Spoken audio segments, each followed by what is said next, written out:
Pernah gak sih kalian kepikiran, gimana perjalanan seorang kiper yang awalnya cuma pemain akademi di Belanda, sempat naik turun karirnya, lalu malah menemukan puncak performa di Amerika, dan akhirnya membela timnas Indonesia. Nama itu sekarang sering banget dibicarakan. Maarten Paes. Maarten Vincent Paes lahir pada tanggal 14 Mei tahun 1998 di Nijmegen, Belanda. Sejak kecil, Paes sudah tertarik dengan sepak bola, dan memilih jalur yang tidak mudah, menjadi penjaga gawang. Karir sepak bolanya dimulai di klub amatir VV Union, sebelum akhirnya masuk ke Akademi NEC Nijmegen pada tahun 2012. Disinilah Paes mulai dibentuk secara serius sebagai kiper modern, punya refleks, distribusi bola, dan keberanian bermain dari belakang. Namun seperti banyak pemain muda lainnya, jalan menuju tim utama tidak instan. Di NEC Nijmegen, Paes harus bersaing dengan kiper yang lebih senior. Ia lebih sering bermain di level tim muda dan cadangan. Kesempatan bermain di level tertinggi Belanda belum langsung ia dapatkan. Situasi ini membuat karirnya berjalan pelan, dan Paes harus mengambil keputusan penting. Pada 2018 ia pindah ke FC Utrecht. Langkah ini bukan jaminan langsung jadi starter, tapi menjadi peluang besar untuk berkembang. Bersama FC Utrecht, Maarten Paes akhirnya merasakan atmosfer Eredivisie, liga tertinggi Belanda. Debutnya datang bukan karena situasi ideal melainkan karena kondisi darurat. Dua kiper utama Utrecht mengalami cedera dan sakit.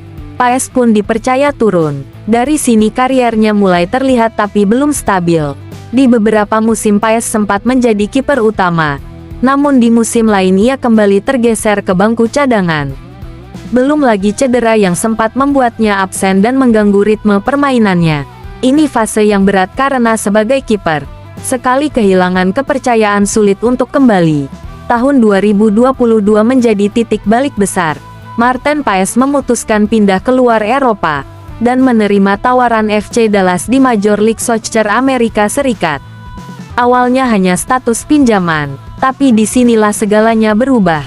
Paes langsung tampil konsisten, refleks cepat, keberanian duel 1 lawan 1, dan kemampuan membaca arah bola, membuatnya cepat dipercaya sebagai kiper utama. FC Dallas akhirnya mengaktifkan opsi pembelian permanen. Paes bukan cuma starter tapi jadi salah satu kiper dengan jumlah penyelamatan tertinggi di MLS. Disinilah Paes benar-benar menemukan versi terbaik dirinya. Bersama FC Dallas, Maarten Paes tampil reguler di banyak pertandingan.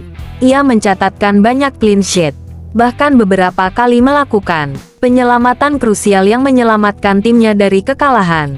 Performa konsistennya membuat Paes dipandang sebagai salah satu kiper top MLS, dipercaya di laga-laga penting dan menjadi figur pemimpin di lini belakang. Karir yang sempat naik turun di Eropa, justru menemukan kestabilan di Amerika. Cerita Maarten Paes jadi semakin spesial, karena ia memiliki darah Indonesia dari garis keluarga.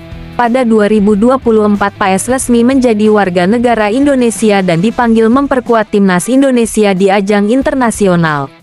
Debutnya bersama Garuda langsung mencuri perhatian.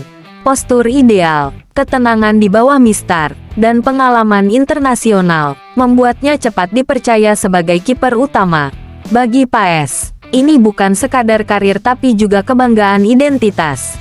Dan belakangan ini nama Maarten Paes ramai dikaitkan dengan Persib Bandung. Namun hingga saat ini, rumor tersebut belum terbukti. Dan Paes sendiri sempat menyatakan bahwa kabar itu tidak benar. Terlepas dari rumor, satu hal jelas, jejak karir Maarten Paes adalah kisah tentang kesabaran, perjuangan, dan keputusan berani. Dari Belanda ke Amerika, hingga membela Indonesia,